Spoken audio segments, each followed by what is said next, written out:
Ladies and gentlemen, today I want to talk about 5 traits of covert narcissism. And before we get started, if you could give a like or comment or subscribe to the channel, that would be the best way to support me at this time.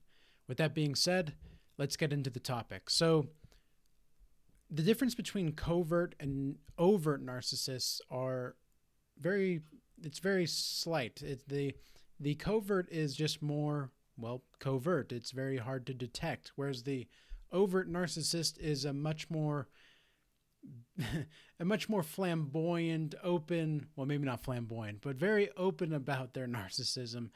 It takes a lot of control in the conversation and doesn't really have a lot of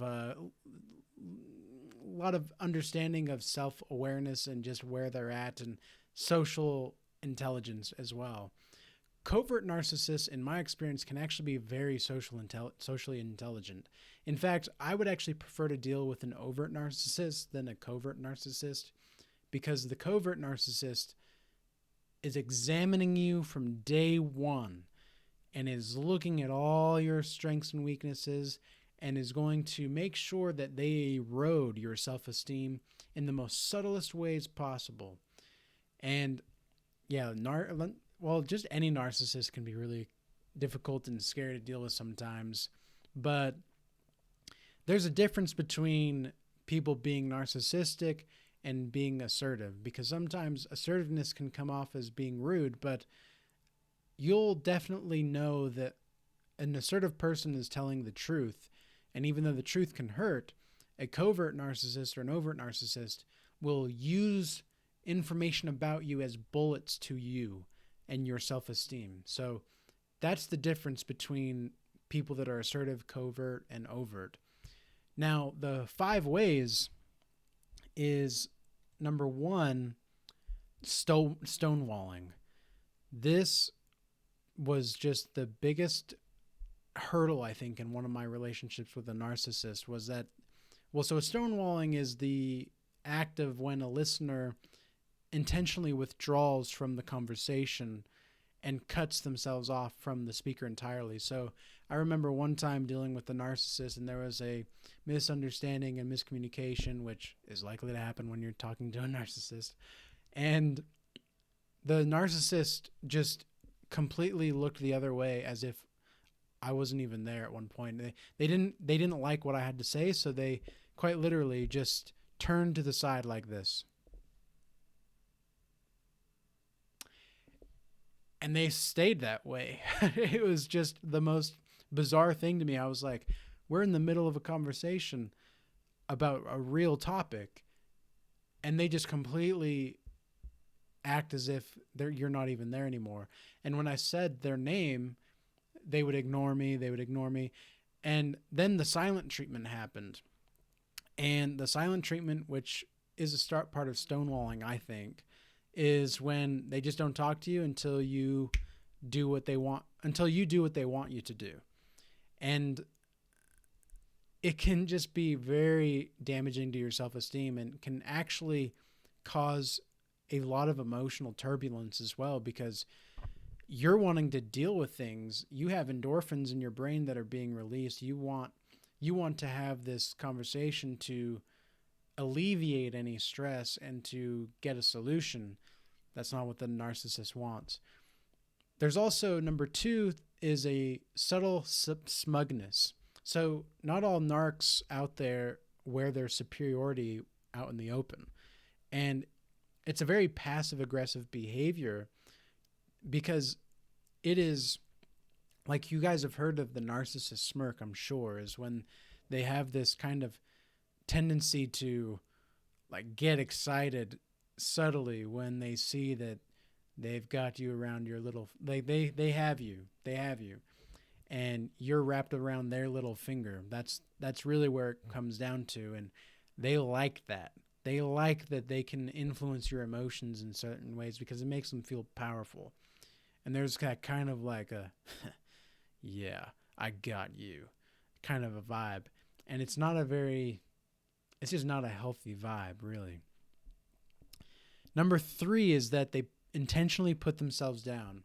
I remember toward the end of my relationship with one of my narcissist that I was communicating with was like they finally started to realize that they were a narcissist, and they came to this conclusion really on their own. Like I didn't talk about narcissism. I had mentioned the word, but it wasn't at any time really around that conversation, and it was like months before, and they realized like, why am I so narcissistic? And they were like asking me why they're so narcissistic, but they were like excited that like I was like they were about to get attention. And I learned at that moment that whenever anybody asks, why am I so narcissistic? That's when you know exactly how fast you need to run, because they're not there for anything else other than for them to feel like a victim as they are like trying to get supply from you. It's just the most bizarre thing. Number 4 is holding grudges. And this may not be, again, this is a covert narcissist, so you might not even know that they're holding a grudge, which can be very like baffling. But I'm not saying that you should forget the slights of other people that may have done you wrong, because sometimes it is better to just forgive and forget, but it's also sometimes better to forgive and not forget. And if someone is constantly trying to bring up how you are being too defensive or too sensitive, then you are absolutely like, that person does have a grudge with you, and you may not understand it, and you may not even know what you did wrong, especially with a covert narcissist. Well, really with any narcissist in general, but especially with the covert narcissist, you may not even know what, and they may like even make up what you did wrong, which leads me to my 5th point, which is subtle gaslighting. This can be about any random thing. Like, for example, the narcissist that I was dealing with in the past went on vacation, and when they came back, they didn't have any of their shoes. And I was like, where are your shoes? Like, where are your shoes at? And the narcissist said that they accidentally threw them away. And I was like, you what? Like, you accidentally threw the shoes away?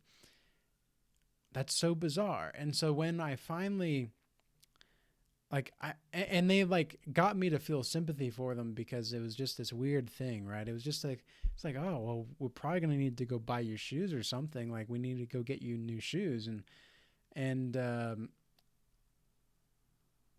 well, turns out the shoes were tucked away in the trunk or something like that.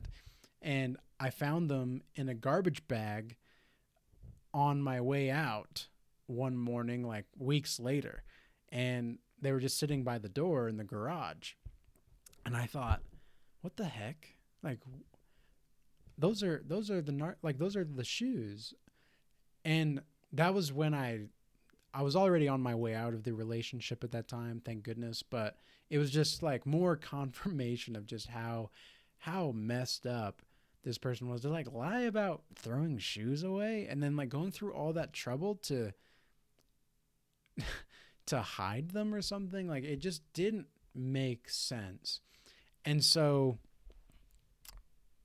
those are the 5 signs. It's stonewalling, subtle smugness, putting themselves down, holding grudges, and subtle gaslighting.